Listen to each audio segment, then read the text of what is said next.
जय श्री गोरक्ष। प्रिय श्रोताओं, आप सुन रहे हैं स्कंद पुराण और आज आप सुनेंगे स्कंद पुराण का भाग 63 तथा माहेश्वर खंड का भाग 62। श्रोताओं, आपने पिछले भाग में सुना कि नारद मुनि ने अर्जुन को एक नई कहानी बतानी शुरू की, जिसमें मांडुकी के पुत्र ऐत्रेय ऋषि हुए। अब इससे आगे की कथा इस भाग 63 में सुने। जब महर्षि ऐत्रेय की माता अपने पुत्र से दुखी हो गई और उसने मरने की इच्छा जताई, तब वह ब्राह्मण पुत्र हंसा और माता के चरणों में प्रणाम करके बोला कि हे माँ, तुम झूठे मोह में पड़ी हुई हो, अज्ञान को ही ज्ञान मान बैठी हो। हे सुबह, जो सोचनीय नहीं है उसी के लिए तुम शोक करती हो, और जो वास्तव में सोचनीय है उसके लिए तुम्हारे मन में तनिक भी शोक नहीं होता। यह संसार मिथ्या है। तुम इस मानव शरीर को यदि सार मानती हो तो लो इसकी भी असारता सुनो। यह जो मानव शरीर है, यह गर्भ से लेकर मृत्यु पर्यंत सदा अत्यंत कष्टप्रद है। यह शरीर एक प्रकार का घर है। हड्डियों का समूह ही इसके भार को संभालने वाला खंभा है। नाड़ी जल रूपी रस्सियों से ही इसे बांधा गया है।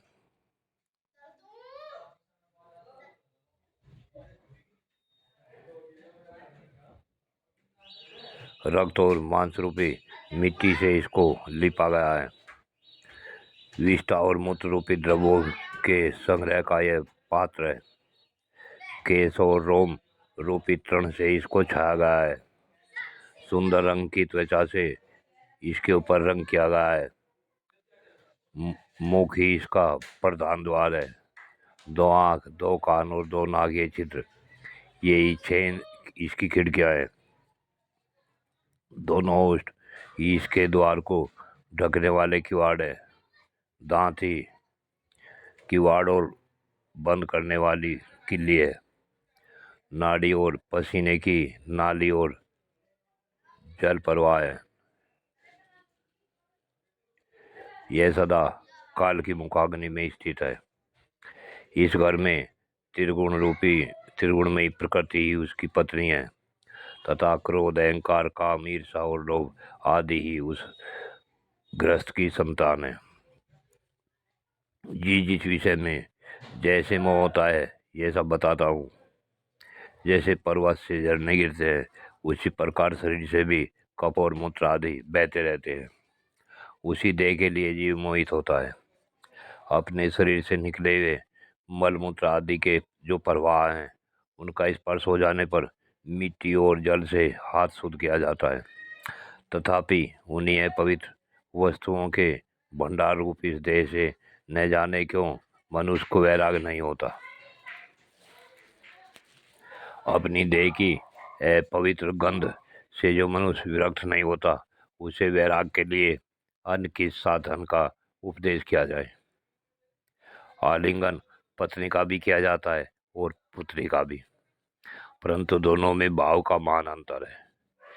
प्यारी पत्नी का आलिंगन किसी और भाव से किया जाता है एवं पुत्री का दूसरे भाव से। एक ही स्त्री के स्तनों को पुत्र दूसरे भाव से स्मरण करता है और पति दूसरे भाव से। अतः अपने चित्त को ही शुद्ध करना चाहिए। जैसे केले के वृक्ष में केवल वलकल ही सार है, उसी प्रकार इस देह में केवल त्वचा मात्र सार है। वास्तव में तो यह सर्वथा निसार है।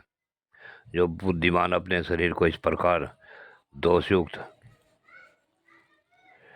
जानकर उदासीन हो जाता है, उसकी ओर से अनुराग शिथिल कर देता है, वही संसार बंधन से छूटकर निकल पाता है।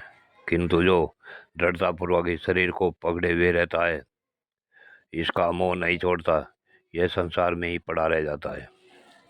जैसे बड़े भारी पर्वत से दबा हुआ कोई प्राणी बड़े कष्ट से जीवित रहता है, उसी प्रकार गर्भ की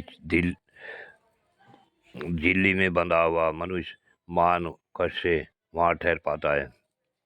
जैसे समुद्र से गिरा हुआ कोई मनुष्य अत्यंत व्याकुल होकर बड़े भारी दुख से गिर जाता है, उसी प्रकार गर्भगत जल से भीगे हुए अंगों वाला गर्भस्थ शिशु अत्यंत व्याकुल होता है।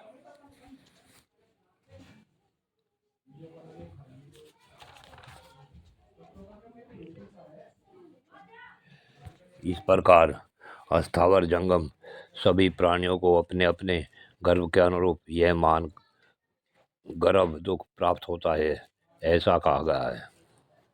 गर्भ में स्थित होने पर सभी को अपने पूर्व जन्मों का स्मरण हो जाता है। उस समय जीव इस प्रकार सोचता है, आओ मैं मरकर पुनः उत्पन्न हुआ और उत्पन्न होकर पुनः मृत्यु को प्राप्त हुआ। जन्म से लेकर मैंने सैकड़ों योनियों का दर्शन किया है। इस समय जन्म दान करते ही मेरे पूर्व संस्कार जाग उठे हैं, अतः अब मैं ऐसे एक कल्याणकारी साधन का अनुष्ठान करूंगा जिससे पुनः मेरा गर्भवास न हो। संसार बंधन को दूर करने वाले भगवत दीप तत्व ज्ञान का मैं निरंतर चिंतन करूंगा।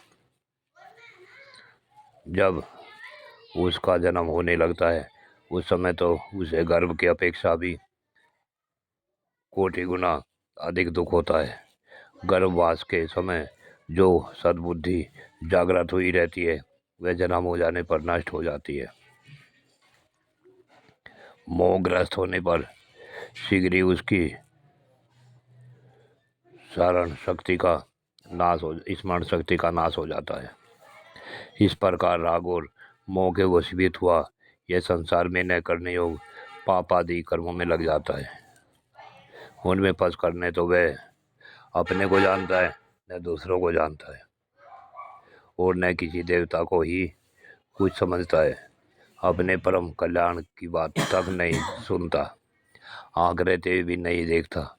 समतल मार्ग पर धीरे धीरे चलते हुए वह पग पग पर लड़खड़ाता है। विद्वानों के समझाने पर भी बुद्धि रहते हुए भी वह नहीं समझ पाता, इसलिए राग और मोह के वशीभूत होकर संसार में कलेश उठाता रहता है।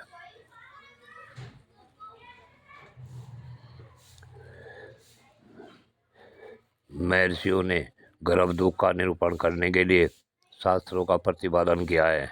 वे शास्त्र स्वर्ग और मोक्ष के उत्तम साधन हैं। सब कार्यों और प्रयोजनों को सिद्ध करने वाले इस शास्त्र ज्ञान के रहते हुए भी लोग उससे अपने कल्याण का साधन नहीं करते। यह अत्यंत अद्भुत बात है। जय शिव गोरख। प्रिय श्रोताओं, आज की कथा यहीं पूर्ण होती है। आगे की कथा अगले भाग में।